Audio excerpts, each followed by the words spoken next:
de la Universidad Mayor de San Andrés, de la carrera de Sociología, con su trabajo que se denomina Aproximaciones para el ejercicio de una ética profesional. Voy a parar esto. Okay. Bueno, muy buenas tardes a todas y todos ustedes. Un saludo muy especial a las compañeras de esta mesa. Una calurosa bienvenida a esta ciudad de las alturas. Espero que no la estén pasando demasiado mal. He llamado a mi trabajo Aproximaciones para el ejercicio de una ética profesional, y este esfuerzo que hice se debe especialmente a una invitación de la doctora Nelly Balda, directora de Relaciones Internacionales de la Universidad Mayor de San Andrés, y a ella le debo esta oportunidad, este reto para discutir estos temas. Yo soy sociólogo y ciertamente no cabalgo demasiado ágil en estas aguas turbulentas de la pura teoría, sino a mí me gusta una sociología respaldada por las evidencias.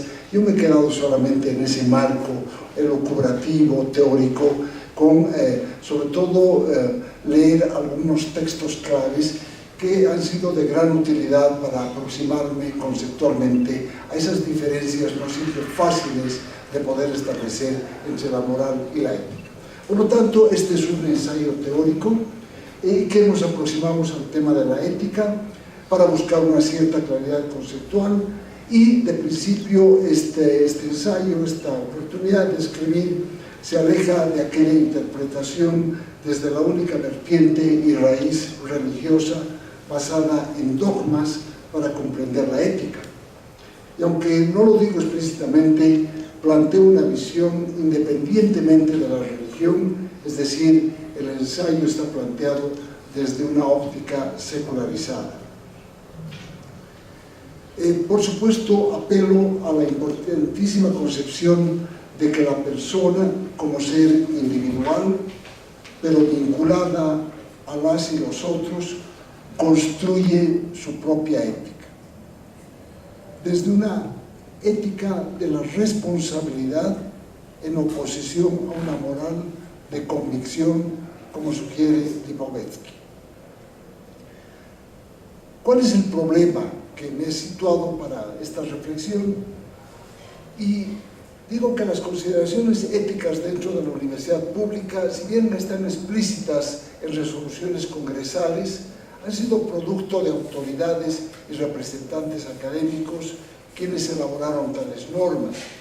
Entonces, lo que la población universitaria, incluyendo el segmento administrativo, conoce sobre el tema es a partir de eventuales lecturas de documentos oficiales que no siempre están al alcance.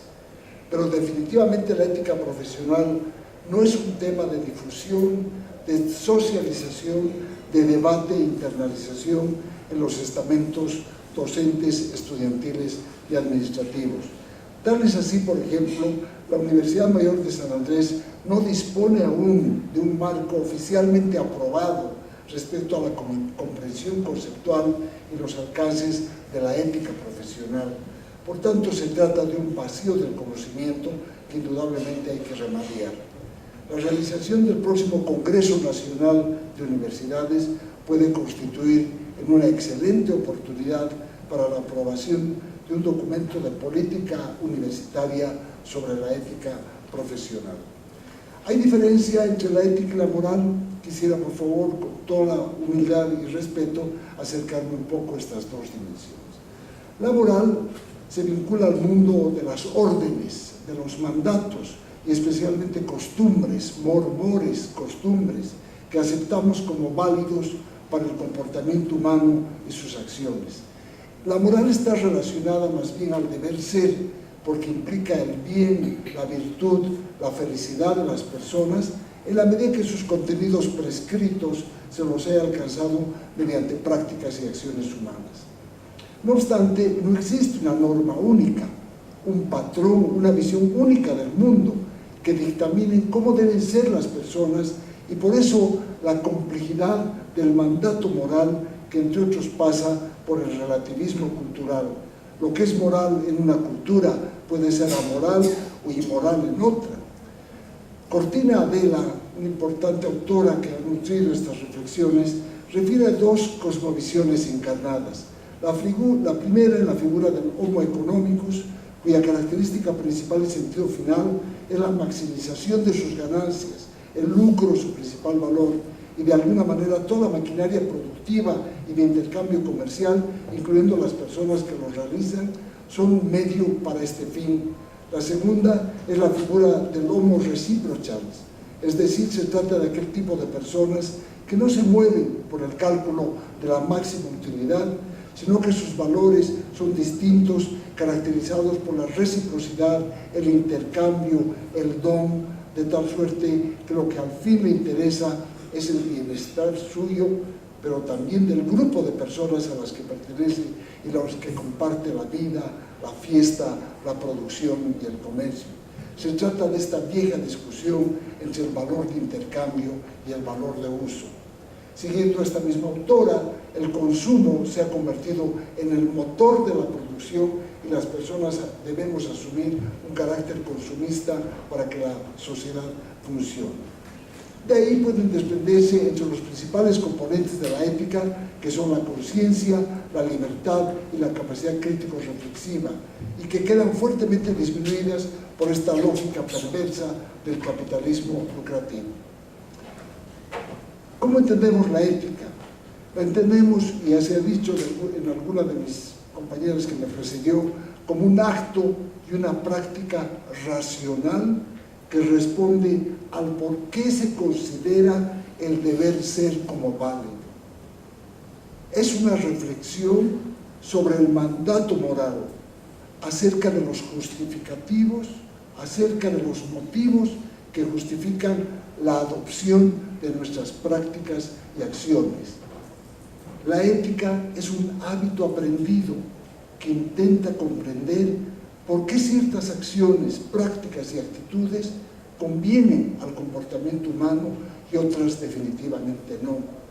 En suma, la ética es una herramienta proactiva que induce al rechazo de una vida pasiva, reactiva y a vivir de cualquier modo. La ética alienta la capacidad de reflexionar, nos plantea sistemáticamente la pregunta del por qué esta acción, por qué esta situación, por qué este comportamiento y no otro, asumiendo que las personas ocupamos la centralidad en las decisiones y que además tienen la capacidad de construirse como artífices de su propio destino. No son los dogmas ni son los mandatos desde fuera los que tienen que guiar nuestras acciones, sino es esa reflexión interiorizada y permanente acerca de estas decisiones que tenemos que tomar. Definitivamente la ética es un esfuerzo racional desde el hábito construido y desde el carácter modelado como vivir mejor una vida humana. Fernando Savater denomina la ética como el arte de vivir y textualmente dice: porque vivir no es una ciencia exacta, sino un arte.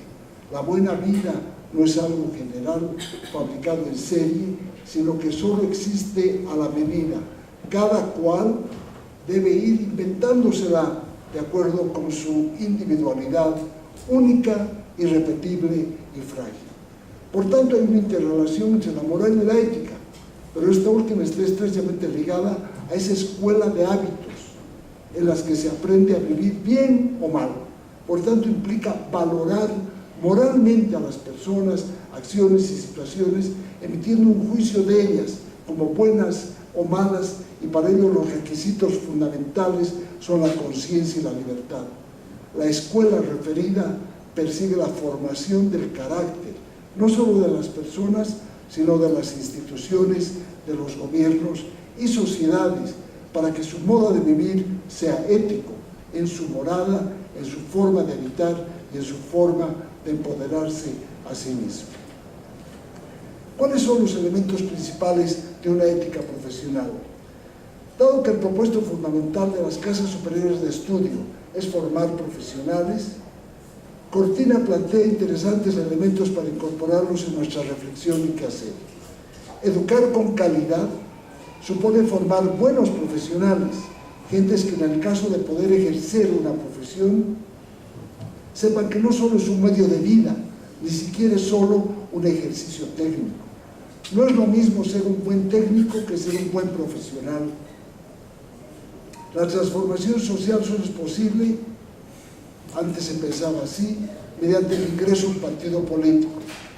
Lo público, la esfera pública, la esfera de las políticas públicas, no es solo cosa de los políticos. Se pensaba que la transformación social era únicamente a través del accionar en el marco de un partido. Cambiar la sociedad hacia algo mejor exige en realidad trabajar también desde la sociedad civil, exige convertir también a la sociedad en protagonista de su futuro. Uno de los lugares de la sociedad civil es el mundo de las profesiones. El profesional no se sirve a sí mismo, sino a una tarea que le trasciende. El profesional debe servir a la sociedad. La cuestión no es, pues, en las escuelas y universidades formar solo técnicos bien especializados que puedan competir y atender las demandas de los mercados, sino educar a ser buenos ciudadanos y buenos profesionales que saben utilizar las técnicas para ponerlas al servicio de buenos fines. El bien de la docencia es transmitir cultura y conocimientos, formar personas críticas y autónomas. Es importante revitalizar las profesiones, recordando cuáles son sus fines legítimos y qué hábitos es preciso desarrollar para alcanzarlos. A estos hábitos en general se le llaman virtudes. Frente a este etos burocrático de que se atiene al mínimo legal, el etos profesional es la excelencia, porque su compromiso fundamental no es el que le liga a la burocracia, sino a las personas concretas cuyo beneficio da sentido a cualquier actividad e institución social. Entonces yo planteo toda esta problemática, ¿no es verdad? Y efectivamente hay una presencia de consideraciones éticas, pero demasiado generales y demasiado poco socializadas. Ahí está en el texto, ¿no es verdad? Y yo quisiera, realmente concluyo con esto por el tiempo, plantearme un conjunto, me he planteado un conjunto de preguntas que debiéramos reflexionarlas al calor de este futuro congreso que vamos a tener, por lo menos en esta Casa Superior de Estudios. Me pregunto si la centralidad del quehacer académico no está cifrado tan solo en la formación técnica de destrezas y competencias.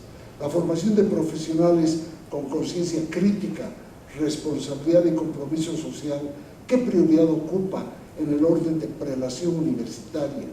¿En qué instancia se socializa y reflexiona sobre estos temas que hacen a la esencia académica? ¿Cuándo la centralidad de las universidades recaerá en la interacción social como práctica concreta para el diálogo universidad-sociedad y no en una docencia que transmite conocimientos como el sacristán, la misa y las iniciativas de inventiva y creación están tan opacadas? ¿Cuándo la interacción social será el camino para orientar la currícula universitaria desde abajo hacia arriba y desde la interculturalidad con los actores de la sociedad para que la academia abra su sensibilidad a los problemas, necesidades y potencialidades de los sectores populares? ¿Cuándo la universidad se abrirá a los cambios que se plantean desde el Estado? Por ejemplo, queda claro que el proceso de cambio inspirado por el presidente Evo Morales, con la promulgación de una constitución política del Estado francamente muy progresista por el alcance inclusivo de derechos de las personas, especialmente a las secularmente excluidas de la sociedad boliviana, ha pasado de largo por la Universidad Nacional Boliviana, no solo para acompañarla reactivamente, sino para presentar una voz crítica ante un accionar político cortoplacista que no interesa la visión de país estratégico y de largo alcance. Inclusión no es usar demagógicamente el símbolo y el discurso, sino que pasa necesariamente por educación de alta calidad para todas las mujeres y hombres del país. No es centrar la riqueza de este país en los recursos naturales, sino en los recursos humanos, que son los únicos artífices de agregar valor, es decir, de crear riqueza de manera sostenible. La universidad ha sido casi impermeable a este rico proceso y la falta de criticidad y de posicionamientos científicos y políticos desde una perspectiva académica, por omisión en este caso, ha llevado al país a un alto nivel de corrupción, autoritarismo caudillista, antiambientalista, a pesar de su discurso del vivir bien, incluso a una política anticampesina y violatoria de la voz del pueblo. Como todos saben, el 21 de febrero del 2016 se llevó a cabo el referéndum constitucional de Bolivia. El objetivo de esta consulta al pueblo de Bolivia era la aprobación o rechazo para permitir al presidente o vicepresidente del Estado a postularse nuevamente a una elección. El no ganó con algo más del 51% de los votos, mientras el sí obtuvo algo menos del 49% de votos restantes, rechazándose el proyecto constitucional. Me he permitido de manera muy concreta sintetizar esta presentación. Muchas gracias.